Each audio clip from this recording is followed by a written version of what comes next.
आपण ज्यांची वाट पाहतात, महाराष्ट्र नवनिर्माण सेनेचे अध्यक्ष माननीय राजसाहेब ठाकरे यांना मी विनंती करतो की त्यांनी आम्हाला मार्गदर्शन करावं.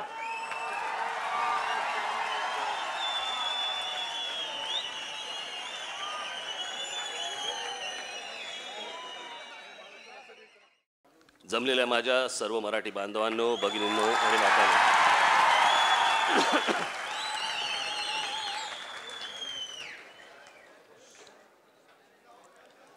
काय माहित नाही, आता इतके दिवस बोलत नव्हतो, नीट होतो. आज संध्याकाळी मेळावा म्हटल्यानंतर सकाळपासून सर्दी सुरू झाली.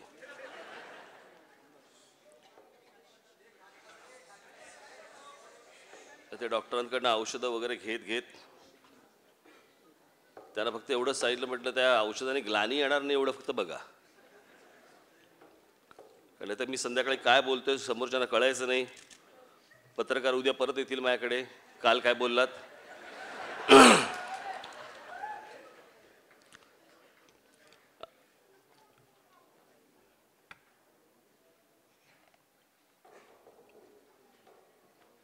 ठाण्यात जोरात उत्साह आहे आणि हे तुमच्या उपस्थितीवरनं सगळं दिसतंच आहे.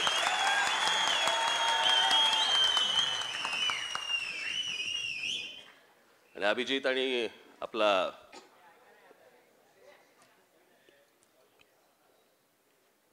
अविनाश ते शोलेमध्ये आहे ना,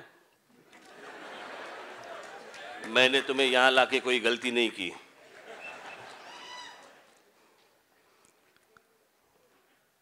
त्याच्यात फक्त ठाकूर बोलतोय, इथे ठाकरे बोलतोय.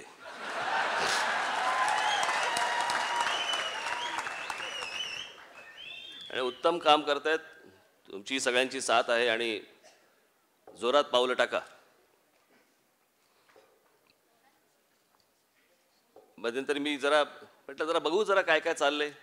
माझ्याकडे आमचे सगळे पत्रकार बांधव यायचे, विचारायचे काही नवीन, थोबाड उचकटणार का. बरेच विषय होऊन गेले. प्रत्येकाला कुठे सतत बोलत राहायचं. जरा थोडासा बघितलं पण पाहिजे, अभ्यास पण केला पाहिजे, पाहिलं पण पाहिजे बाकीचे काय करतायत.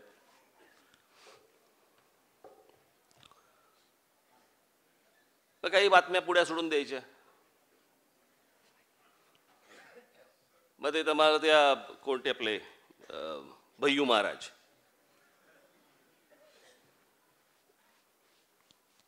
त्यांचा एक मला कळवळून फोन की काय माझ्या इकडे तुम्ही काहीतरी बक्षीस मारा, मला का काहीतरी पुरस्कार देण्यासाठी कृपा करून या या या या या. बरेच वर्ष ते मला बोलवत होते. मी म्हटलं बरं चला ठीक आहे, म्हटलं येतो. तिथे गेलो. असं सभागृह होतं, सभागृहात गेलो, भाषण केलं, निघालो. इंदोरला होतं. म्हटलं तर इंदोरला, पण खरं आउटडोअरला. आणि आलो परत. सुरू बातम्या. भय्यू महाराज राज ठाकरे आणि उद्धव ठाकरेंचं काहीतरी एकत्र करणार. कसं करणार. कणिक होत आम्ही.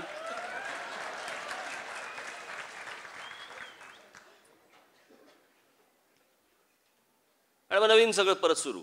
काय बातम्या द्यायला काय आमच्या पत्रकारांचं काय, जो न देखे रवी वो देखे कवी, कुठेही घुसतात.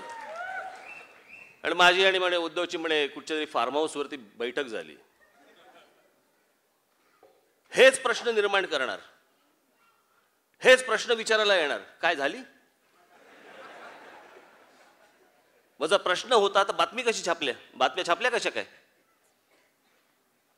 स्वतःहून काहीतरी बेधडक देऊन टाकायचं. पण अर्थात मी पत्रकारांनाही दोष देणार नाही, त्यांनाही या बातम्या पुरवल्या जातात. एकेकाची प्रत्येकाची राजकारणं असतात. आणि हे भारतीय जनता पक्षाला घाबरवण्यासाठी म्हणून अशा प्रकारच्या बातम्या सोडल्या की बघा आम्हाला नीट वागवा, नाही तर आम्ही तिकडे जाऊ. त्याच्यासाठीच्या बातम्या होत्या. कसली भेट नाही, गाठ नाही, काय नाही. यांच्या राजकारणासाठी बातम्या सोडतायत. मग तेव्हाही मला पत्रकारांचे फोन आले. म्हटलं अजिबात मला काय उत्तर पण द्यायचं नाही, बघू म्हटलं जेव्हा द्यायचं तेव्हा देईन. आज आपण सर्वजण महाराष्ट्राचे आपण सगळे सैनिक आज सकाळची वर्तमानपत्र वाचताना किंवा चॅनलवरती, मी फार बघत नाही पण चॅनलवरती थोड्या बहुत बातम्या पाहताना काही बदल झाला असं नाही दिसत. हे सरकार आलं, ते सरकार गेलं, नवीन सरकार आलं, नवीन सरकार आलं, बातम्या त्याच.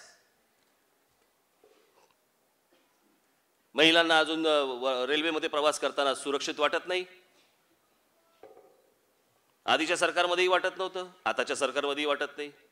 तेव्हाही शेतकरी आत्महत्या करत होते, आताही शेतकरी आत्महत्या करतायत. परवा तर त्या देवेंद्र फडणवीस ज्यांच्या घरी जाऊन राहिले होते, मुख्यमंत्री ज्यांच्या घरात जाऊन राहिले होते, त्या शेतकऱ्याच्या घरातल्या महिलेने परवा दिवशी आत्महत्या केली, जिथे मुख्यमंत्री जाऊन राहिले होते. तर काय बोलले माहित नाही.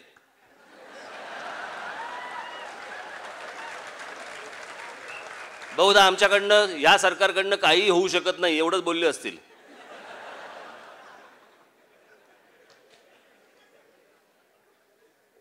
पण त्या बिचारी महिलेने, त्या मातेने, भगिनीने, तिने आत्महत्या केली. दुष्काळाचा प्रश्न हा वाचून बसलाय, तेव्हाही बसला होता, आताही बसलाय. सिंचनाचा प्रश्न तेव्हाही होता, आताही आहे.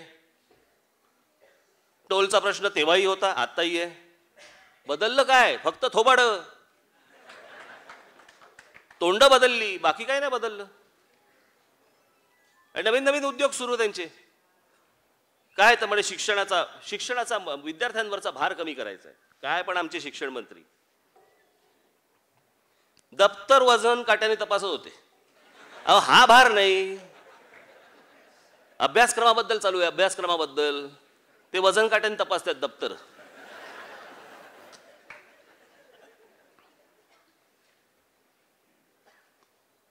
इतक्या लवकर यांची भांडाफोड होईल वाटलं नव्हतं. चांगल्या रन काढायच्या ऐवजी चिकी रन काढत आहेत.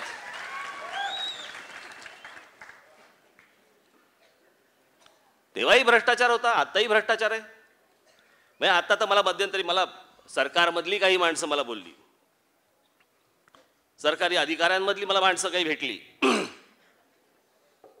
एका खात्यामध्ये बदल्यांसाठी गेल्या 5-6 महिन्यामध्ये फक्त बदल्या, अंतर्गत बदल्या, त्या खात्यातल्या बदल्यांसाठी किती पैसे घेतले गेले? जवळपास 100 कोटीच्या वर. काय फरक पडला? तेही भ्रष्टाचारी होते, हेही भ्रष्टाचारीच आहेत. एक आपले देवेंद्र फडणवीस, बराबर चांगला माणूस आहे, खरंच चांगला माणूस आहे, प्रामाणिकपणे काम करतोय, पण करून देतील तर ना. त्यांचेही हात बांधलेत, पाय बांधलेत आणि धाव सांगतायत. बरं त्यांचा एकूणच आकार पाहता कसं धावण, काय हातपाय न बांधता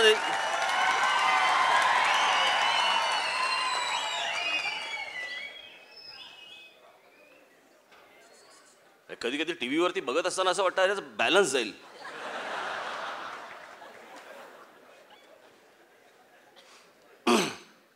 त्यांचेही हात बांधलेत, वरती हात बांधलेत. ते मोदी आणि त्या कोणतो दुसरा शहा, त्यांनी हात वरती बांधून ठेवलेत, इथे खालती छळतायत.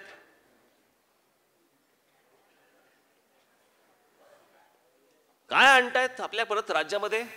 हे काँग्रेस राष्ट्रवादीच्या सरकारमध्ये तर होतच, ह्याही सरकारमध्ये प्रत्येक गोष्टीत तुम्ही जातीयवाद आणणार. मुख्यमंत्री चांगला आहे का वाईट आहे, यापेक्षा मुख्यमंत्री ब्राह्मण आहे का ब्राह्मणेतर आहे हे पाहायचं आता. आणि याच्यावरची राजकारण करत बसता आणि त्याचा बळी कोणाचा देता तुम्ही? बाबासाहेब पुरंदरेंचा. मला कळत नाही त्या शरद पवारांना काय झालंय, काय जाणता राजा म्हणे. जातीपातीच्या गोष्टीला तुम्ही खतपाणी घालता आणि ते इथलं एक ठाण्याचं वळवळट आहे.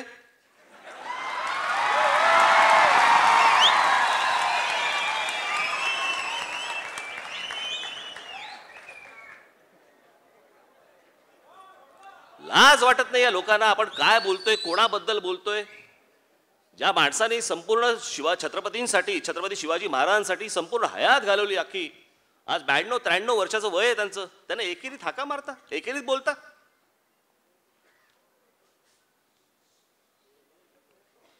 बरं, इतिहासाबद्दल तुम्हाला जर समजा शंका असेल, चर्चा करा. जगभर होतात, पूर्वीही व्हायच्या. मला आजही आठवते, मला म्हणजे यशवंतराव चव्हाणांनी शिवाजी महाराजांचा जन्म कोणत्या दिवशी झाला, कोणत्या साली झाला, याच्यावरती एक समिती बसवली होती. समिती होती, चर्चा करा. पण चर्चा करायच्या नाहीये, जातीचं विष पसरवायचं आहे ना, जातीचं विष पसरवायचंय. माझा कोण तो देवेंद्र फडणवीस वगैरे माझे कोण लागत नाहीत ते, पण त्यांच्यावरती टार्गेट करण्यासाठी म्हणून तुम्ही बरोबर बाबासाहेब पुरंदरेंचं नाव महाराष्ट्र भूषण म्हणून आणता आणि बरोबर त्याच्यावरती राजकारण खेळायला लागता. लाजा नाही वाटत?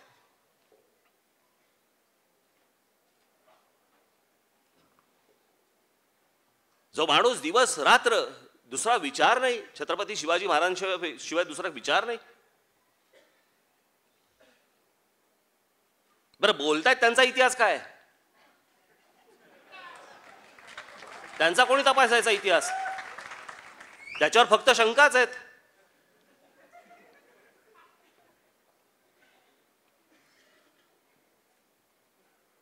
काय घाण करून ठेवलं या. हा राष्ट्रवादी नावाचा पक्ष ज्या दिवशी जन्माला आला ना, त्या दिवशी हे सगळं सुरू झालं महाराष्ट्रामध्ये. आधी होतं, न्यायाशातला भाग नाही, आधी होतं, पण ह्यांनी फारच उघडपणे करायला सुरुवात केली, फारच उघडपणे. प्रत्येक आमचे महापुरुष, आमच्या महापुरुषांना जातीची लेबलं लावायची. छत्रपती शिवाजी महाराज मराठ्यांचे, लोकमान्य टिळक स्वातंत्र्यवीर सावरकर ब्राह्मणांचे, आमचे हे महात्मा ज्योतिबा फुले माळ्यांचे, हे यांचे, हे त्यांचे, म्हणजे त्यांनीच पूजायचे, बाकीच्यांनी नाही पूजायचे. काय हा काय महाराष्ट्र आहे? ज्या महाराष्ट्राने आजपर्यंत देशाला विचार दिला, तो महाराष्ट्र आज असा खितपत पडलाय जातीपातीत.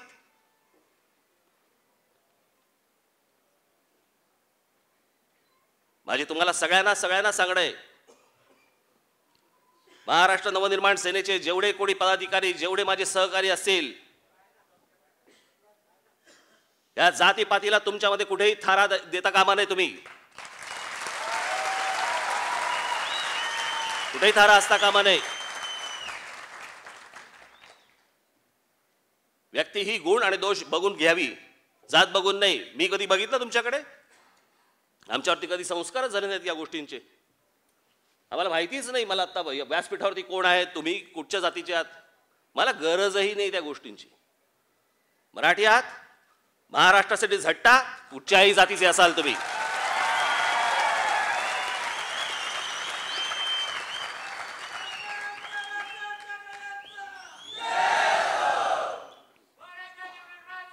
इतके सगळे कष्ट घेतल्यावरती मी ज्यावेळेला त्या बाबासाहेबांना जेव्हा भेटतो, काय त्रास होतो असेल त्या माणसाला आतमध्ये.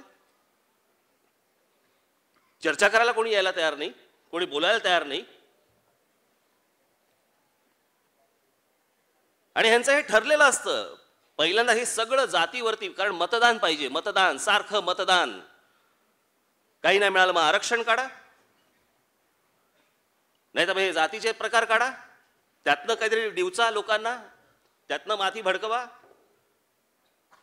यातनं हाताला काय लागणार नाही. हे आता सरकार सांगते मराठी ही म्हणे राजभाषा आहे. आत्ता म्हणे किती वर्ष झाली आपल्याला संयुक्त महाराष्ट्र होऊन? 55 वर्ष झाली. 55 वर्षानंतर कळलं, अरे महाराष्ट्राची राजभाषा मराठी. हे काय सरकारकडनं सर्टिफिकेटची गरज होती काय? पण काही नाही, आपले नको ती मेडल लावून घ्यायची छातीला स्वतःहूनच. राजभाषा म्हणताय तुम्ही? काय चाललंय महाराष्ट्रामध्ये? मी आणलेत हे कागदपत्र, आणलेत मुद्दामून तुम्हाला दाखवायला. एक 10-8 दिवसापूर्वी माझ्याकडे काही लोक येऊन गेले. मुंबई ठाण्यामध्ये बघा, म्हणजे मी तुम्हाला सांगतोय की कुठेही फरक पडलेला नाही. सरकार बदललं तरी काहीही फरक पडलेला नाहीये. आणि तुम्ही याच्यासाठी जागृत राहणं गरजेचं आहे. मी माझ्या मागच्या एका भाषणामध्ये मी सांगितलं होतं की माझे आजोबा काय म्हणाले होते, जिथे अन्याय दिसेल तिथे तुमची लाथ ही बसलीच पाहिजे.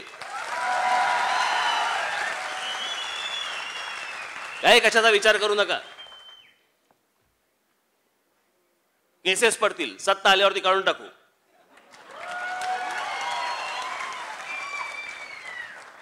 या कुठल्या गोष्टीचा विचार करत बसायचा आणि हे सगळे नादान वाटेल त्या गोष्टी करत बसणार इथे.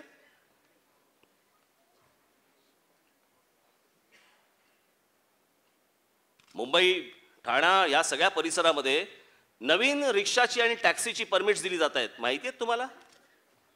आम्हाला माहितीच नाही, आमच्या मराठी मुलांना माहितीच नाही, कल्पनाच नाही. आम्ही सगळं हसण्यावारी नेतो.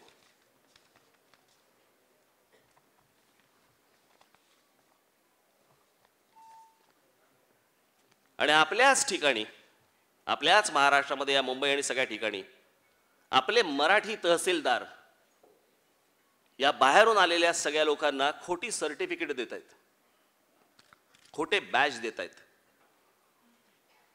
पैसे खाऊन आपलंच कुंपणच शेत खात आहे.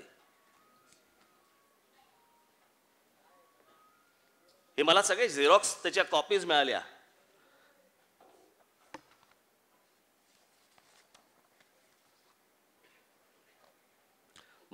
महानंद मिश्र, कसले? हायस्कूल परीक्षा 1989, माध्यमिक शिक्षा परिषद उत्तर प्रदेश, सर्टिफिकेट आहे. खाली सही करणारा महानंद मिश्र सचिव, त्याची एक ही सही वेगळी. कोणाला फोटो काढायचा काढून घ्या.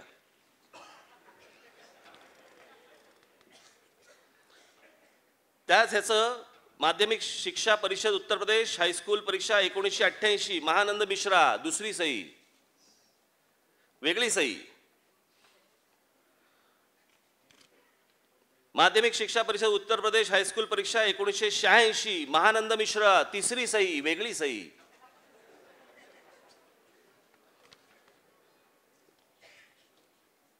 कम्प्युटरने विषय टाकलेले असतात, इथे विषय हाताने लिहिलेले आहेत. हे आपण हसतो म्हणून हे माजतात. आपण हे हसण्यावारी नेतो, तुमच्या लक्षात येत नाहीये. हे फक्त हा विषय उत्तर प्रदेश, बिहार वगैरे असा नाहीये. याच्यामध्ये जवळपास, मला जी माहिती मिळाली आहे त्याप्रमाणे, जवळपास याच्यामध्ये ह्या सगळ्या प्रांतामधून आलेले लोक आहेत आणि याच्यातले जवळपास 30 ते 40% लोक हे बांगलादेशातून आलेत. विचार करा तुम्ही, ज्या वेळेला ह्या लोकांना टॅक्सी आणि रिक्षाची ज्याला परमिट्स मिळणार, ज्याला त्यांच्याकडे बॅज येणार, बॅज आला की लक्षात ठेवा हे या महाराष्ट्राचे इथले नागरिक झाले, यांना मतदानाचा अधिकार येणार. आणि या सगळ्यांना पोचण्याचं काम दुर्दैवाने आपल्याकडची भारतीय जनता पक्ष करते. आज त्या भारतीय जनता पक्षाचा, कुठे गेला होतो माणूस, कुठे आहे ते पेपर?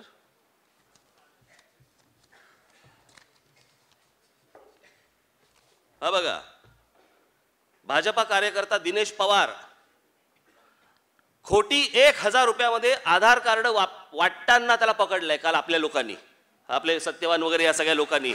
खोटी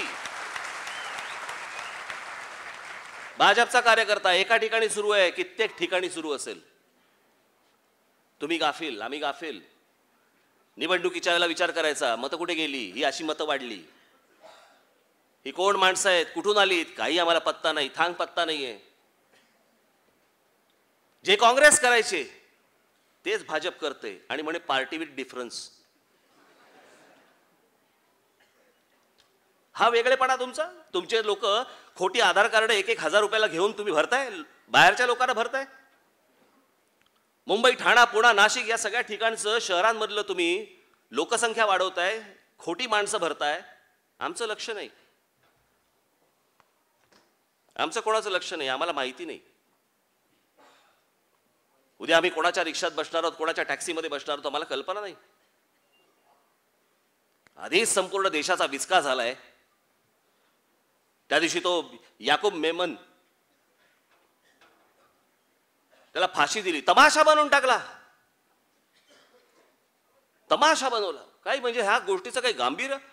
मुंबईमधल्या बॉम्बस्फोटामधला आरोपी, त्याच्यामध्ये इन्व्हॉल्व असणारा आरोपी, सहभाग असणारा आरोपी, त्याला फाशी दिली जाते.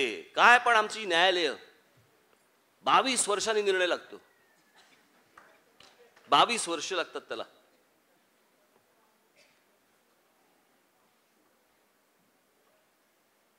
एक देशद्रोही ज्याने इतक्या लोकांना बॉम्बस्फोटामध्ये ठार मारले 92-93 साली, त्याचा तमाशा बनवून ठेवला. मला त्या संपूर्ण ती घटना पाहत असताना मला असं वाटलं की आजच्या या सरकारला, राज्यातल्या किंवा केंद्रातल्या, यांना या देशामध्ये दंगली हव्या आहेत, यांना दंगल हवी आहे याच्यासाठी म्हणून हे सगळं सुरू आहे.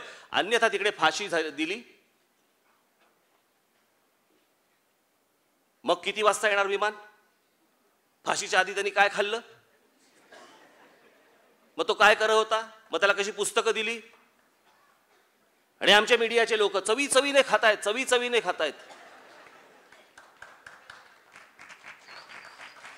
आमच्याही लोकांना काही वाटत नाही, विकलं जात आहे म्हणून काही विकतायत.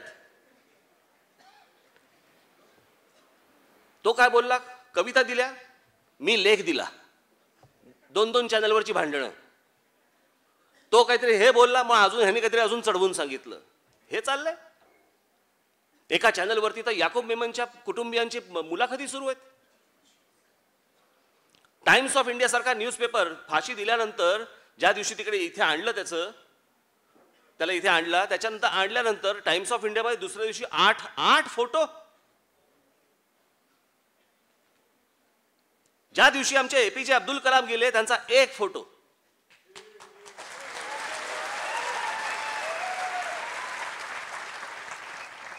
कलामांचा 1 फोटो, देशभक्ताचा 1 फोटो, देशद्रोहाचे 8 फोटो.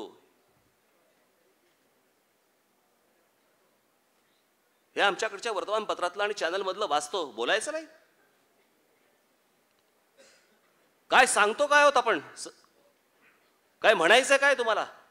टाइम्स ऑफ इंडिया मधल्या पहिल्या पानावरची पहिली बातमी काय? कोणाबद्दल बोलता आहात तुम्ही? देशद्रोह्याबद्दल बोलता आहात. त्याची पहिली बातमी काय? की याकूबला त्याच्या लहान मुलीला मिठी नाही शेवटची मारता आली. याला कळलं तिथे डेस्कवर बसून.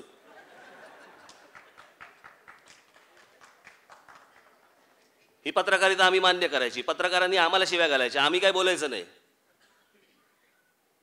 बरं, न्यायालय, कमाल आहे त्या न्यायालयांची. एरवी न्यायासाठी सुट्ट्या सांगतात. दिवाळीची सुट्टी आहे, मे महिन्याची सुट्टी आहे, ही सुट्टी आहे, ती सुट्टी आहे. याकूब मेमनसाठी 3 वाजता सुप्रीम कोर्ट उघडतं. 3 वाजता, रात्री 3 वाजता चर्चा.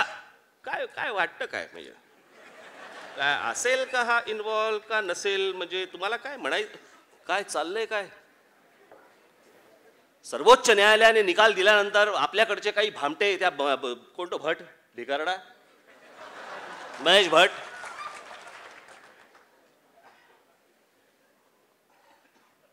तो नसरुद्दीन शाह, ते वेनेसडे चित्रपटात ह्याच्याबरोबर उलटी भूमिका केली. तिथे अतिरेकांना ठार मारायला निघाले आणि बाहेर पडल्यावरती त्याला फाशी देऊ नये म्हणून पत्र देता तुम्ही. राम जेठमलानी, ते तर फिरलेलं आहे टाळकं. राम जेठमलानींकडनं मला तर अपेक्षा पण नाहीत कुठच्या, कारण ते काही करू शकतात. मी माझ्या गेल्या 2009च्या कधीच्या मी लोकसभेच्या वेळेला मी बोललो होतो की जो माणूस आमच्या देशाच्या पंतप्रधान दिवंगत इंदिरा गांधी यांच्या मारेकऱ्याची केस जो माणूस हातामध्ये घेतो त्याला राज ठाकरे कधी माफ नाही करणार, कधीच नाही. आमच्या पंतप्रधानाच्या मारेकऱ्याची केस हातामध्ये घेता तुम्ही. तेच हे जेठमलानी. 200-250 माणसं उठतात, तो एक सलमान खान बेअक्कल.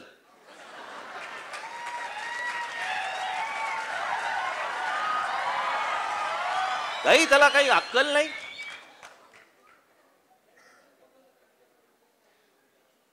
बरं, वडील कुठे, तू कुठे?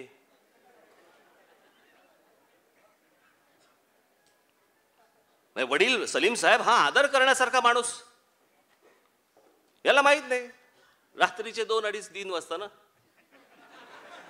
कळलं नाही ट्विटरवर काय चाललंय, आपण काय बोलतो. पण त्याला अक्कल नाही, त्याचं कायद्याचं ज्ञान नाही, तो पेपर वाचत नाही. मी सलीम साहेबच एकदा बोलले होते, त्याला कोणीतरी एकदा प्रश्न विचारला की तुम्ही वाचन करता, एवढी तुमची मुलं वाचन करतात का? ते बोलले दरवाजाच्या बाहेरचे 4-4 दिवस पेपर उचललेले नसतात. त्याच्यामुळे त्यांच्याकडनं नाही, हे तर सुज्ञ आहेत, यांना तर कळायला पाहिजे होतं, यांना तर माहिती असायला पाहिजे होतं या सगळ्या गोष्टींचं. मला त्यावेळेला पत्रकारांनी विचारलं, मग त्याचे काय, त्या अपघाताच्या वेळेला तुम्ही त्याच्या घरी गेला होता? त्याच्या घरी गेलो होतो, त्याच्या वडिलांना भेटायला. त्या घरामध्ये त्या सलीम खान यांचे आणि माझे खूप जुने संबंध आहेत आणि घरगुती संबंध आहेत. हा माणूस माझ्या अतिशय वाईट काळामध्ये माझ्या मागे उभा राहिलाय खंबीरपणे.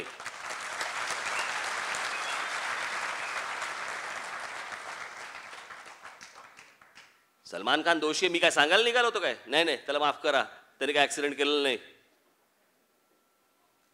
न्यायालयाने जी शिक्षा त्याला दिलेली आहे ती शिक्षा होणारच आहे, जी काय व्हायचं ते होईल, मी थोडी सांगतोय.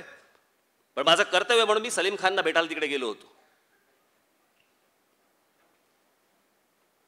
पण या याकूब मेमनच्या बाबतीत ज्या वेळेला सलमानने हे वक्तव्य केलं, त्या असल्या गोष्टींच्या बाबतीत मी मैत्री धरत नाही मी कधी.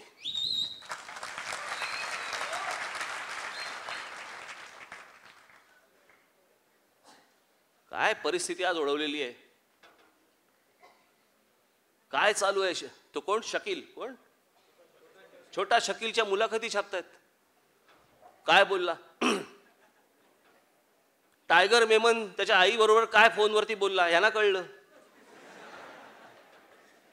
आता जर यांना कळलं असेल तर याचा अर्थ पोलीस खात्यातले कोणतरी माणसं यांना इन्फॉर्मेशन देत आहेत, यांना माहिती देत आहेत, ज्याच्यातनं आज या देशातल्या नागरिकांची माथी भडकावीत, ज्याच्यातनं दंगली या देशामध्ये व्हाव्यात, ज्याच्यातनं बॉम्बस्फोट परत व्हावेत, ज्याच्यातनं हे सतत काहीतरी घडत राहावं आणि ज्यांची सरकारं आहेत त्यांच्या पदरात फक्त मतं पडत राहावीत, याच्यासाठीचे हे सगळे उद्योग सुरू आहेत. आता याच्यासाठीचे हे सगळे उद्योग सुरू आहेत. निवडणुकांच्या तोंड्यावरती फक्त दंगली घडवत राहायच्या. ते हरामजादे 2 भाऊ आहेतच, ते ओवेसी,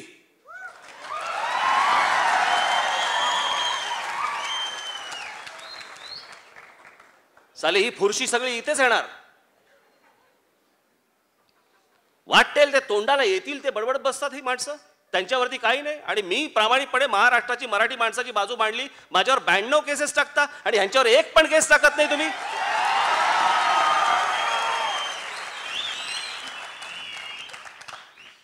हे सगळं सरकारी आशीर्वादाने, होय मी जबाबदारीने बोलतोय, सरकारी आशीर्वादाने सगळ्या यांच्या गोष्टी सुरू आहेत की तुम्ही हे सगळे बोला, तुम्ही माथी भडकवा, ज्याच्यातनं हिंदूंची माथी भडकतील, मतदान आम्हाला. वेड्या वाकड्या गोष्टी मी महाराष्ट्रात नाही सहन करणार.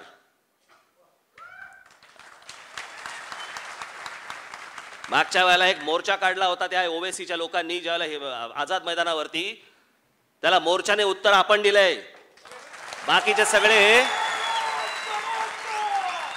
बाकीचे लोक सगळे शेपट्या घालून बसले होते त्यावेळेला.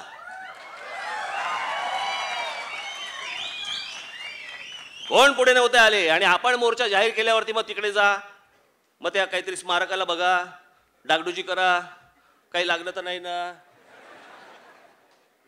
तेव्हा कोणाची हिंमत नाही झाली. पण या ओवेसी आणि या सगळ्या बंधूंना आणि या बाकीच्या लोकांना मी सांगून ठेवतोय, आत्ता सांगतोय, आपल्या समोर सांगतोय, सर्वांच्या साक्षीने सांगतोय, वेड वाकडं जर महाराष्ट्रात काही घडवण्याचा प्रयत्न केला तर राज ठाकरेची गाठ आहे म्हणून लक्षात ठेवा तुम्ही सगळे.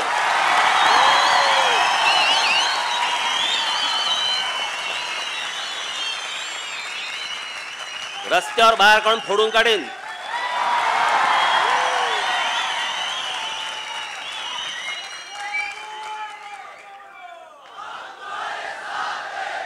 न्यायालयाने देखील या गोष्टींचा विचार केला पाहिजे. हे काय माणसं बोलतात आणि काय चाललंय. याकोबच्या केसला 22 वर्ष लागतात आणि आमच्या गणपतीचा आणि दहीहंडीचा निर्णय फटाक.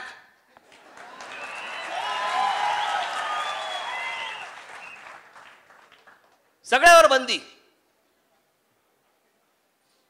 दहीहंडी म्हणे काय 20 फुटाची करायची, मग काय घरातल्या घरात फोडू.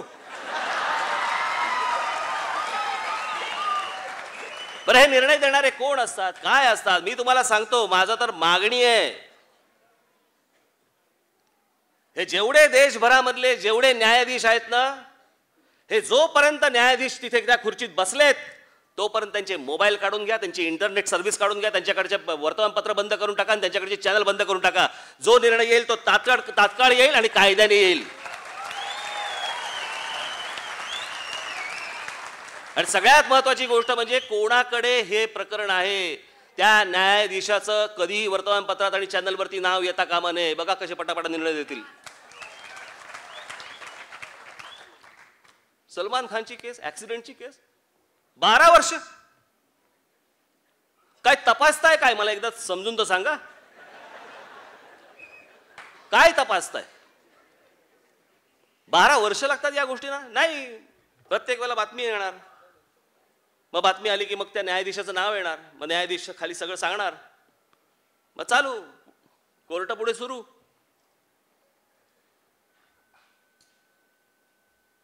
मी भीतीने सांगत नाहीये ही कुठची गोष्ट. या न्यायालयांबद्दल आम्हाला आदर आहे, तो घालवू नका तुम्ही.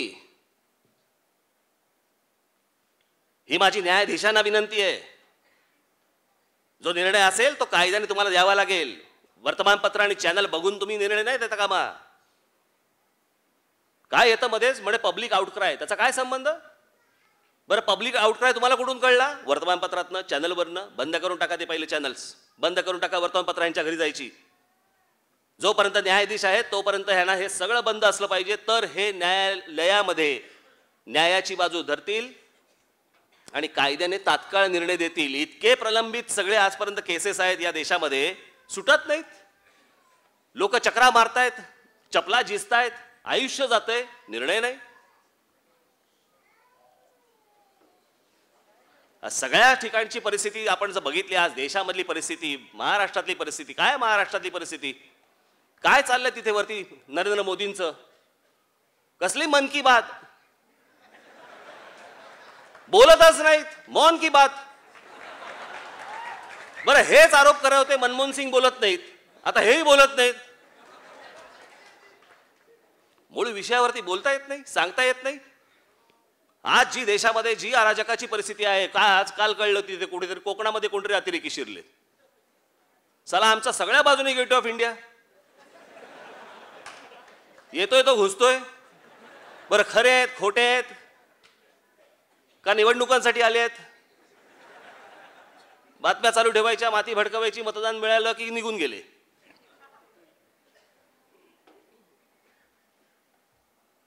हे सगळं प्रकरण वाढत असताना नरेंद्र मोदींनी या विषयावरती बोललं पाहिजे, सांगितलं पाहिजे. देशातली जनता, देशातली लोक आज भयभीत आहेत. या अशा सगळ्या परिस्थितीमध्ये मी मागे जेव्हा विधानसभेच्या वेळेला बोललो होतो, नरेंद्र मोदी ही खरं बोलायला गेलं तर ही शेवटची आशा आहे. पण ते जर असे वागायला लागले, ते जर अशा पद्धतीने वागायला लागले, ते जर गुजरातचा जप करत राहिले, कसं होणार? आणि ते तिथे बसलेत आणि ते अमित शहा इथे त्यांचे ते काय पक्षाचे अध्यक्ष म्हणून. मुंबईमधल्या गुजराती समाजाला काय झालं? काही भागांमध्ये तर काही गुजराती समाजाला फेफरच आलंय, नॉनव्हेज खायचं नाही. अरे तुम्हाला नसेल झेपत तर तुम्ही गप्प बसा ना घरात.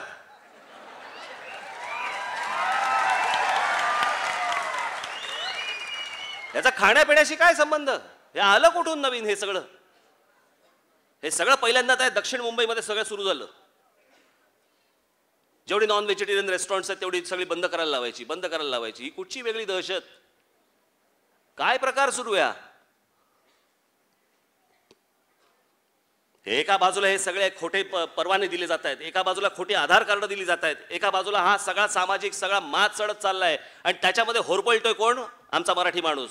10 दिशांना बघतोय, समजत नाहीये काय चाललंय, काय होणार आहे, काय घडतंय. आमची कुठे जाणार माणसं, आमची इमारत कोसळून मरणार माणसं.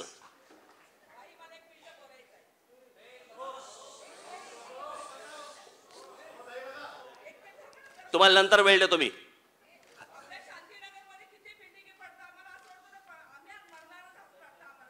हो बरोबर आहे.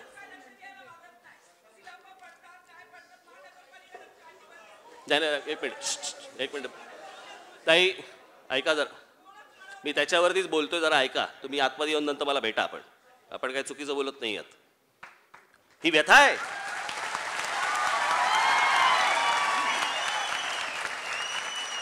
हे खरं भय आहे की आज रात्री झोपलोय तर सकाळी आम्ही जिवंत असू की नसू माहीत नाही.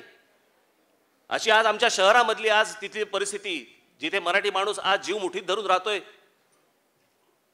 कधी इमारत कोसळेल माहीत नाही. आमच्या महानगरपालिकांचं लक्ष नाही. सगळ्यांचं भलतीकडेच लक्ष. सगळे वेगवेगळ्या ठिकाणी पैसे कमवण्यात गुंतलेत. सगळे पैसे कमवण्यात. चला 7 पिढ्यांची जबाबदारी ह्यांच्यावरतीच पडली आहे. पुढचे 6 अपंगच निघणार आहेत जणू काय.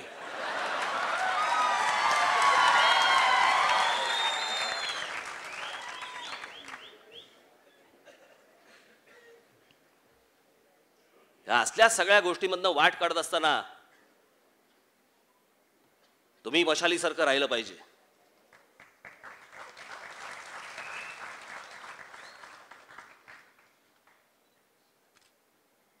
मागचा पुढचा कसलाही विचार न करता जिथे जिथे मराठी माणसाला त्रास होत असेल, जिकडे जिकडेही लोक असतील, तुम्ही तिकडे आधार म्हणून वाटला पाहिजेत, कार्ड म्हणून नाहीत.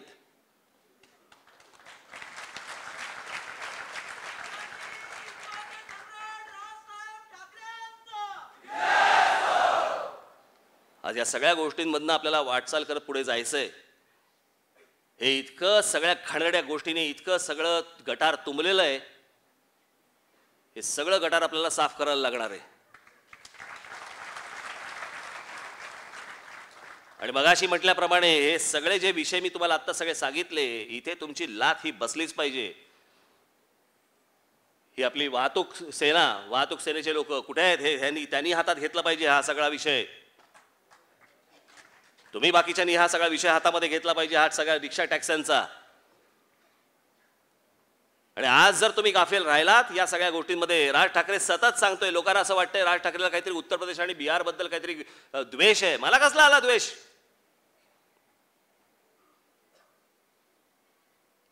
आज माझ्या महाराष्ट्रामध्ये आज चाकणसारख्या ठिकाणी, पुण्यासारख्या ठिकाणी, अनेक ठिकाणी आज नवीन उद्योग आणतायत. मुख्यमंत्री जाहीर करतायत की आम्ही एवढी इन्व्हेस्टमेंट आणू, आम्ही इतके पैसे आणतो आहोत, आम्ही हा कंपनी इथे आणतो आहोत. कितीही कंपन्या आणा, अभिनंदन तुमचं त्याबद्दल. पण ज्या कंपन्या येतील तिकडे माझी मराठी मुलं आणि मराठी मुलीच लागल्या पाहिजेत.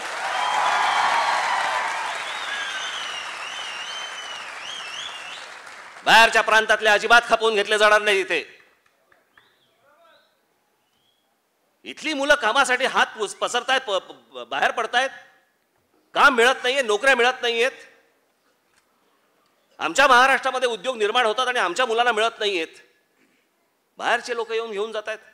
आमच्याकडच्या महाराष्ट्रातले परवाने आमच्या मुलांना, मराठी मुलांना माहिती नाही. टॅक्सीचे परवाने निघाले आहेत, रिक्षाचे परवाने निघाले आहेत, काम करायला तयार आहेत मुलं. माहितीच नाही, सांगितलंच जात नाही. या सगळ्या गोष्टींवरती तुमचं बारीक नजर असणं गरजेचं आहे. तुमची बारीक नजर असणं गरजेचं आहे. ती जर असेल तर ह्या कोणाची हिंमत होईल या असल्या गोष्टी करायची? आणि म्हणून तुम्हाला फक्त एवढंच सांगतोय, जागृत राहा, जागृत राहा, जागृत राहा. हे सगळं जे महाराष्ट्राचं हे वाटोळं करतायत, या सगळ्यांना आपल्याला खाली खेचणं गरजेचं आहे. मी हे सत्तेसाठी वगैरे सांगत नाही, सत्तेचा लालची नाही मी. आपली सत्ता रस्त्यावर.